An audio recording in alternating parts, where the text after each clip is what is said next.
Yo, how are you doing? Welcome back to the video here on the channel. It's been a minute since I've uploaded. I took a week or so off after my latest video just because there was nothing to play. Obviously, 2 or 3 weeks now, Treyarch have not released any decent game modes into Black Ops 4, and I definitely will not be playing Gun Game or Nuketown 24/7 or Hardcore Nuketown, because if I play any more than 3 games of Nuketown, I will literally take myself out the back and shoot myself.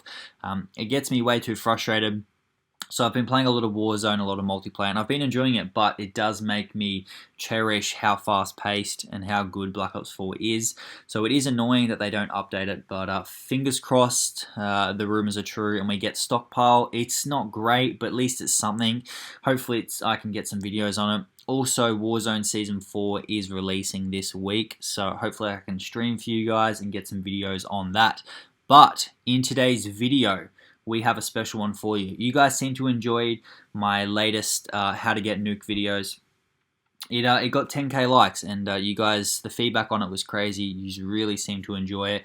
You said how in depth I went and how much it helped you. So many comments say it helped you guys just for your game, and how much you've improved as well. And a few of you guys have actually told me that you guys have used it and gotten plenty of nukes. So I thought I'd go in depth and show you a breakdown of just how to get better at Black Ops 4. Obviously, some of you guys have to take this into consideration, that this may not help all of you. This may be stuff you already know. You may learn a couple of things. Obviously, myself, I've played probably 60 days of Black Ops 4. I have nearly 550 nukes. I've been level 1000 twice. I'm a 6, 7, 8 KD player if I don't be lazy and actually put effort in. So you guys can or cannot take my word for it, but obviously all of this is my opinion, and obviously I still have things to learn as well. So I'm just sort of doing this to teach you guys as much as I can. If it helps someone, at the end of the day, that's all I want. I just want to be out here helping you guys get better at Black Ops 4, because at the moment it's either Black Ops 4 or Warzone for Call of Duty. There's not much else to play. We're sort of in this awkward period waiting for the new COD. So fingers crossed this video can help you guys. Let's get into the video. Now, like anything in life, if you do something half-assed and you use the wrong equipment, it's going to make anything you do much harder. So I'm going to give you guys the 10 best class setups that I use. Obviously, 1 being the Maddox, 2 being the KM. By far, probably the best 2 ARs in the game.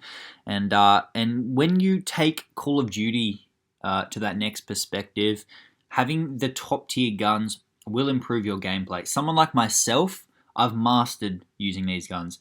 So therefore, I go and use other guns that may not be as good and try and get gameplays for you. That's where real skill lies, is being able to do the same thing as everyone else can with lesser items. But I've given you guys my 10 best class setups that I would use. If someone pointed a gun at my head and said, I need you to drop a nuke right now, I would choose a weapon in these 10 class setups. Obviously, this is highly obvious to a lot of people that these weapons will be in here. It's just knowledge, but a few of you people don't know the exact class setups to put on them. Obviously, the VMP being in here, we can all look the other way, but the VMP is one of the top guns in the game. And we can't get away from that. That's what Treyarch decided to bring in. They decided to screw us all over and put in the best gun in the game. But I thought I'd go into depth and just show you guys exactly what I would use on them.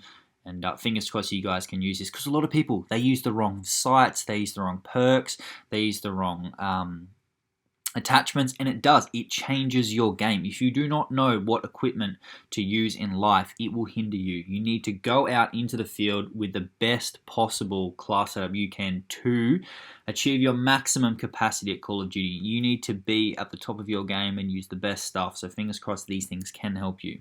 Number 2 is sensitivity. Now, everyone needs to find the sensitivity that they're in love with. Myself, I play at 14-14. Some of you, that may shock you. It may not seem like that in videos, but I do play 14-14. I've played every Treyarch at 14-14. For me, that's how I can perform at my peak. Now, if I was to take myself down to a 7-7, I don't honestly think I could do the things I do. I play at that sensitivity because I feel myself that's where I'm comfortable, and I feel like that's where I can perform the best. I urge you guys to change your sensitivity to something a little bit higher. possibly 8, 9, 10, try that. If not, go 11, 12, 13. Honestly, playing anything lower than a 7, you're just hindering yourself. I can turn on people before they can even blink, and I value that a lot more than having accuracy, because as you guys would see in my videos, I have perfect accuracy even though I'm at 14, 14. It's just practice. You practice, practice, practice, and you can control 7, 7. I know you can control 14, 14. It's whatever you feel comfortable with, but I urge you guys to take your sensitivity up, because I promise you it will take you to that next level. If you guys don't believe me, watch any video I've ever posted on Black Ops 4. I play on 14, 14, and I can guarantee you, if you work hard and practice on a higher sensitivity, you will see a large improvement in your game. Number 3 is score streaks. Now, a lot of you guys would be surprised. People still don't know the right score streaks to use. They don't know what to run. They don't know what's good. They don't know why to run it, and they don't know why not to run it. For example, do not run the attack chopper. It gets hacked. It's weak. And in my personal opinion, the sniper's nest is about 15 times better. Now, if you've watched any of my videos, you know I run UAV, sniper's nest, and thresher. That is by far the best 3 score streaks in the game for anything. For high kills, for dominating the game, for just getting better, you will guarantee yourself to be at the top of the leaderboard if you use these 3 streaks. Number 4 is map awareness, map knowledge, and spawns. Throughout Treyarch and every Call of Duty map, most of the time they will have 3 to 4 spawn points. If you learn these off by heart, I can tell you, you will improve at Call of Duty. Most of that does come with practice, but it's taking your time to take some feedback from your game. Learn where you died, why you died, the fact that you were in their spawn, and how did someone get behind you, why were you behind someone? Because at the end of the day, I can tell every single spawn of every single map off by heart from just practice. But it's also, I take it into consideration. If I want to improve my game, if I want to get better, I have to go that little bit outside the box. I have to go that little bit far and beyond and learn those little extra things that at the end of the day take you from a good player to a great player, and from a great player to a pro player. And it's all the little things. Like a player like Scump would do that. He would take the little insecurities of every single map and learn them. He would find out the best head glitches, where to sit, where people spawn, how often they spawn. If you kill someone here, they're going to spawn there. If you get 2 kills there, there's going to be 2 people spawning there. Like, Call of Duty is not just about running and gunning. There is so many other aspects to Call of Duty that you wouldn't think of. And at the end of the day, I know off the top of my head that if I kill someone at that exact area, I can already start running to the opposite spawn and know that's exactly where they're going to spawn within the 2-3 second respawn timer. Now, at the end of the day, this will help you a lot with map domination, because you're going to be able to just cover the whole map. You're going to know exactly where everyone is at all times. Constantly, you'll see streamers who have face cams on look at the top left. Maybe it's the top right because of the mirror effect, but you're going to see them just constantly looking. I get headaches sometimes if I game for like 10 plus hours, because my eye is just constantly darting up to the left, darting up to the right, and it hurts, man, because like that's just how you be better at Call of Duty. I actually look at my map more than I look at my actual screen. I honestly use my peripheral vision, sort of blurred out a little bit at my screen, and then obviously if I see a shadow or someone pop up on my screen, my full focus goes to that for that split second. I win the gunfight, and then I look back up to my map. The map is by far the most important thing. I would rate that over gun skill. If you can learn map and map knowledge, Call of Duty players from the decades, just because they know the map, have way better knowledge. They know what to shoot through. They know what FMJ can go through. They know everything, man. And that's the best thing. Knowledge is power. Knowledge is power in the world, and knowledge is power in Call of Duty. You learn these things, you practice, you practice, you practice. I can guarantee it takes your game to the next level. Also, something key to Call of Duty Black Ops 4 is specialists. Obviously, with specialists in Black Ops 4, not everybody's a fan of them. There's definitely some that cater to bots, and there's definitely some that cater to sweaty players like myself, like Crash. Obviously, Crash, myself, I run out of so much ammo so quickly. It is definitely what I recommend if you guys are running and gunning. Other top tier ones are Prophet and Reaper, stuff like that. But obviously, you got to be smart. Running around with Ajax, running around with Torque, running around with Battery, those specialists aren't really going to help you in Call of Duty. If I see somebody using those, at the end of the day, I already know they're a bot. I know they're a bad player. If I see someone running Crash and I see them start jumping around the map, I know, here we go. We've got a sweat. And that's just a stereotype.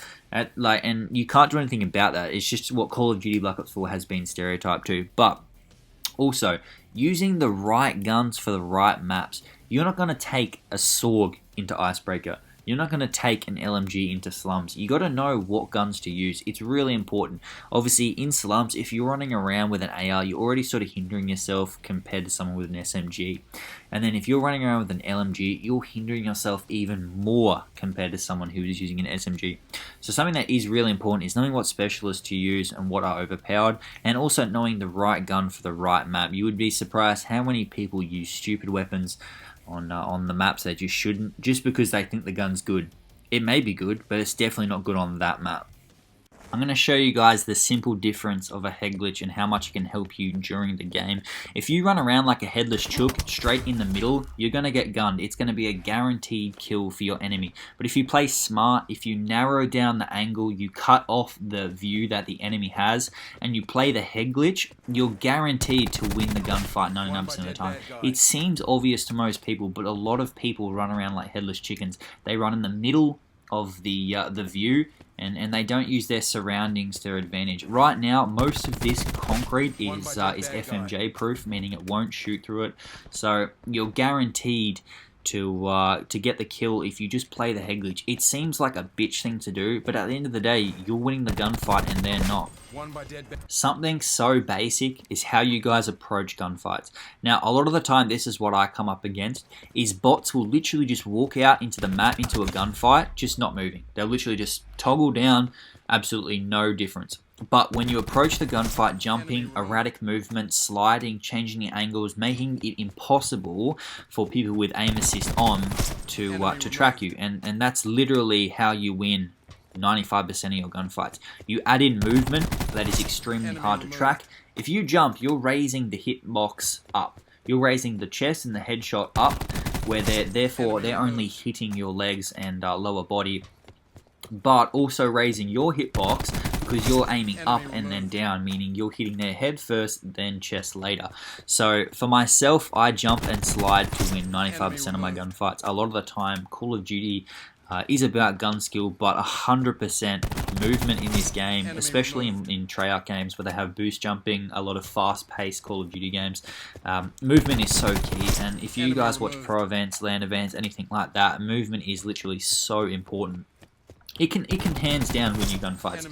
People with amazing gun skill are only limited to their gun skill if they don't have movement. So I need you guys to work on that. Approach every gunfight differently. Do not just play the bare minimum and literally walk out like a bot. You guys have got to change it up. You got to literally just be the most erratic player and completely confuse your opponent so they have no idea what you're going to do and you're ahead in the gunfight. Another thing is strafing. My god, is strafing broken in this Call of Duty. You guys need to use strafing. With the Sorg, it is literally one of the hardest things to outgun. Same with the Wildfire, Spitfire, same with the Switchblade, anything like that, Cap 45. If you can learn to strafe in Call of Duty Black Ops 4, it will 100% change your game. If you're running straight at me in a gunfight, I literally do not have to put any effort in to kill you. If you're moving left, right, left, right, I have no fucking idea where you're going, bro. Literally, I have to put not 150% effort in just to kill you. If you're running straight at me and you move a little bit to the right, bro, that's literally nothing, man. You need to be like on a fucking treadmill going left and right, man. Because all you're doing is you're aiming in, moving left and right. You're not technically moving on your own screen, but to them, bro, you're literally back and forth. They have no idea where you're going. They might think you're going to go all the way to the left and you start going back to the right. They have no idea. They're still over on the left, vice versa. Like, bro, it is so key to learn how to strafe, and it's such a simple thing to learn. Obviously, it does come with higher sensitivity as well, but a lot of players will outgun you because they strafe you, and you just can't track them. You simply just cannot track them. They win the gunfight. They are just genuinely on the day the better player because they have learnt something that takes them to that next skill level. Having a COD brain in Call of Duty is 100% the most important thing. Being smart in Call of Duty outweighs anything. You can be the best player in the world, but if you're Call of Duty dumb, then there's no point. At the end of the day, you need to learn how to retreat in a gunfight. You need to learn when you're just not going to win that gunfight. They might have the height advantage, they might be on a head glitch, they might have a better gun, you might have an SMG, and they're far distant with a thermal titan, you know what I mean? You just need to learn to retreat. Go, alright, this guy's got the advantage, I'm most likely going to die, he's got a high percentage of killing me, so I'm going to back it up. I'm going to try and find another angle, and I'm going to push him again. Now, in the meantime, you guys might come up against other enemies. You might find more people in the map. But at the end of the day, if you're not dead, you can fight another battle. And at the end of the day, that's going to benefit you. If you push around, most of the time, if a player's playing like that, sitting like that, they're not going to move. They've got their spot. They're trying to maybe do a challenge, or they're just trying to play like a bitch. But at the end of the day, retreating does not mean you're a bitch. You're smart. If you think retreating's playing like a bitch, then you clearly don't know Call of Duty, and I'm sorry. If you get to a certain stage where you are just the most confident fucking dude, and you think you can push everything and you're invincible, then sure, go for it. But a lot of the time, you're not going to be that player, and a lot of the time, most of the time in Call of Duty, there's one in every 50 lobbies that are like that, who they literally are the kingpin. They're never going to lose a gunfight. Doesn't matter if anyone's on a head glitch. You know, they might be a 99 to 1 chance of, you know, winning that gunfight, and every time they'll get that one chance. But at the end of the day, if you think it's playing like a bitch, you know, come have a chat, because that's how I play, and I still keep a 700 score per minute, so I'm definitely not, you know, running away. But and that's genuinely how you win most of your games, is you play smart. And especially with nuke streaks as well. Like, if I'm on a 16 or 17, 20, 15, whatever, 25, why in the hell would I push something stupid? Play smart, man. That's how you drop nukes. That's how you get better at the game. Use your COD brain, man. Use it. That's what it's there for. Something that is so valuable in Call of Duty is pre-aiming, or L2 spamming. With the Maddox, it is really good to do. Same with the SORG, same with a lot of weapons. But L2 spamming in Call of Duty literally will win you 95% of the gunfights. You implement this sort of stuff compared to what I'm doing right now, just looking, not even aimed in, giving myself no chance at gunfights, just such bot movement compared to myself before, where I'm erratic, I'm just zoned in, like I'm playing like a madman. I am giving myself every chance at shooting first, already being aimed in before the other person is, because 95% of the chance, the other person's doing exactly what you were doing, and just running around, headless chook, not even aimed in. Where you're cracked, you're on some Adderall, you are literally zoned in. You're pre-aiming everything. And honestly, if you watch any of my videos, you watch any pro players, you watch any high skill players that you guys enjoy watching, they'll use guns like the Maddox, like the SORG, and they will play exactly like this. Because getting first shots in a Call of Duty will 100% benefit you in a gunfight, compared to just literally not aiming in and having someone shoot first shots. It's extremely hard to outgun someone in Black Ops 4 when they get first shots on you. Now, last thing that I think will help you guys is never play the middle of the map. Running right, running left, it gives you guys a higher percentage of getting kills. It also helps you guys not die as much. Running out into the middle of the map, seriously, most of the time with maps, there's not going to be much cover. For example, slumps, if you run out, there's no cover. You've only got that little inch to the right, and by that time, there's already people running in the middle. I myself never ran middle. I feel as though you've got to play more passive, you've got to play smarter in Call of Duty. Look at all the space that you can hide behind, head glitches. You know, you're giving yourself the best advantage by playing to the parts of the map that have the most cover. Because at the end of the day, if you're hiding your percentage of your body and you're only giving your opponents a certain amount of percentage compared to them just standing out in the open, you're always going to win that gunfight. At the end of the day, what is Call of Duty? It is to get as many kills as you can and to win. At the end of the day, people only play for fun sometimes. Cool. If you're competitive like me, you want to win. You have that urge. I don't spend fucking $100 every year to be shit at this Call of Duty game. I spend $100 every year to try and be the best and try and do the best. And at the end of the day, that's my opinion. Not everyone's like that. I understand that. But with sport, with anything like that in life, that's just me. I'm competitive. I want to be the best, and you're going to come up against people who want to be like that. So you've got to do everything as a regular player, as just a general player to get yourself onto that level. Now, I hope you guys have enjoyed today's video. It was a little bit of a longer one, but I hope these things can implement stuff into your game style that will just improve. And if you guys did enjoy today's video, make sure you guys drop a like. It'd be much appreciated. And I'll catch you again in the next video. Peace.